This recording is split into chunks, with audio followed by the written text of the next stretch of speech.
avec Jean-Philippe Michel. Bonsoir, Jean-Philippe. Bonsoir. Bonne année. Bonne année. Oui, tu as passé un bon temps des fêtes? Pas mal bien, merci. Très bien. Ouais. Là, ce soir, tu veux nous parler des opportunités qui attendent nos jeunes sur le marché du travail. Oui, c'est ça. Toi, tu as un fils, c'est ça? J'ai un garçon de 5 ans et demi, bien un peu plus que demi, oui, Ça presque s'appelle- 6 ans. Il s'appelle comment? Joëlin. Joëlin. Donc, quand on pense à Joëlin, à 5 ans, j'ai pas l'impression qu'il a déjà choisi ses plans de carrière. Il en parle souvent, hein, que plus tard, il va être pompier, puis OK. là, le lendemain, il se dit « Ah, moi, je voudrais être une personne qui bâtit des maisons. Ouais. Puis un autre tantôt, il veut être Construction. policier. Un autre OK. tantôt, il veut faire d'autres choses. » Donc, sans savoir ce qu'il veut faire plus tard, il est déjà, je pense, très conscient du fait que plus tard, il va pouvoir avoir un métier, occuper un rôle dans la société. Puis je pense qu'il est déjà en train d'essayer de décoder Oui. comment ça marche, puis c'est quoi les opportunités.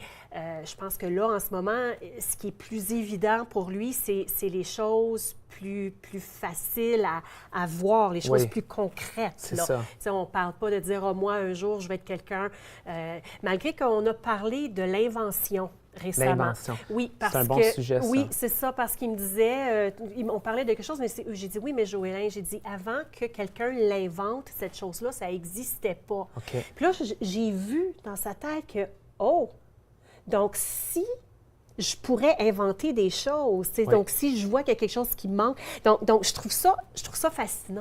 C'est une très bonne notion, celle-là, de l'invention. Puis, c'est un bon conseil pour Joëlin parce que les métiers pour lesquels on prépare Joëlin en ce moment n'existent pas. Hein? Oui. On parle d'un travail très difficile que l'école a à faire parce que les métiers pour lesquels on prépare les jeunes n'existent pas encore aujourd'hui. Donc, comment est-ce que notre approche de préparer ces jeunes-là va changer? D'après moi, mon conseil, c'est que les jeunes d'aujourd'hui doivent penser aux problèmes qui existent sur le marché du travail, aux opportunités, aux défis. Puis comme Joëlin a vu qu'il peut inventer des choses, quand on comprend ce qui se passe dans notre environnement, puis qu'on peut voir des tendances, on est en mesure de dire « Ah, voilà un problème que j'aimerais régler ». C'est là où ça commence la carrière au 21e siècle. Après qu'on découvre des problèmes qui nous intéressent, là, on peut aller devenir ce que moi j'appelle un chercheur de défis. Là, tu vas aller faire de la recherche sur ce défi-là. OK, ça, c'est un défi qui m'intéresse. Je veux voir qui travaille sur ce défi-là en ce moment. Qu'est-ce qui marche? Qu'est-ce qui ne fonctionne pas? Je peux aller parler aux gens qui travaillent sur ces défis-là. Eux vont me parler de leur passion pour ce qu'ils font. Je peux voir, mais c'était quoi leur cheminement de carrière? Où est-ce qu'eux ont étudié? Puis là, ensuite, je peux donner des idées sur, OK, voici des cheminements que moi, je pourrais prendre ou des études que moi, je pourrais faire. Est-ce que je peux te donner des exemples? Oui, vas-y. Moi, je pense que dans notre domaine, en développement de carrière, parce que moi, je suis coach de carrière pour les jeunes, on n'est pas assez capable de connecter les jeunes avec le marché du travail. OK? C'est une de nos faiblesses en ce moment. Donc, ce que moi, je suis en train de préparer, c'est un jeu de cartes qui parle des 25 problèmes les plus importants pour le futur du marché du travail. Puis mon intention, c'est de partager ces cartes-là avec des salles de classe pour que les enseignants puissent facilement parler des grandes problématiques dans le futur. Donc, les grandes catégories, santé, Oui. économie, technologie, société, environnement. Par exemple, santé, on doit recréer nos systèmes de santé. On doit inventer de nouveaux médicaments. En société, on doit protéger la société du crime. En environnement, on doit bâtir des systèmes d'énergie durables. Donc, ça donne-tu une petite Des idée? technologies qu'on dit vertes aussi. Là, Exactement. renouvelables. Oui. Oui, exactement. Puis mon intention dans la création de ce jeu de cartes-là, c'est que les jeunes puissent se dire, OK, bien, voici les défis, voici ceux qui m'intéressent, voici ceux qui m'intéressent moins. Puis là, quand ils regardent les défis, les 5 défis les plus intéressants, ils peuvent se dire, mais quel genre de carrière est-ce que je peux faire dans ces défis-là? Quel genre d'études je devrais faire? Cette semaine, je suis allé à Samuel Genet. Puis j'ai présenté ces défis-là à 200, 250 jeunes, 11e, 12e année. Puis c'est une différente philosophie de carrière. Oui. Je leur ai demandé de choisir c'est quoi les défis qui vous s'intéressent le plus. Puis là, ils ont mis en ordre. Il y en avait des défis qu'ils ne comprenaient pas, des défis qu'ils comprenaient. Il y en a qui aimaient, il y en a qui aimaient moins. Puis c'est ce genre de pensée-là critique qui va leur permettre d'avoir une meilleure carrière que ceux qui pensent simplement au job Oui. ou aux carrières. Ouais. Donc, le fait de regarder, quand on regarde un travail, on voit les tâches, Ouais. on voit les employeurs. mais on ne voit pas nécessairement la contribution qu'on peut apporter. C'est exactement ça. C'est quoi la mission de l'organisation? C'est quand même important de voir la job, les tâches, l'employeur, mais il faut savoir c'est quoi le big picture.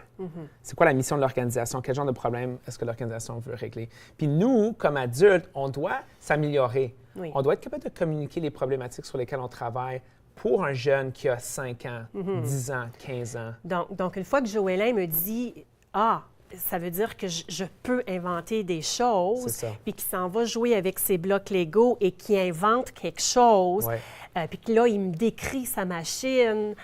Bon, cette machine-là, c'est une machine qui va faire telle chose, telle chose, telle chose. Puis, donc, il est déjà en train, dans son cerveau, de se donner le droit de trouver des solutions et d'être créatif. C'est ça. Donc, en tant que parent, mon rôle, c'est de dire « Bravo, tu sais, comme c'est merveilleux, lâche pas, continue. » Oui.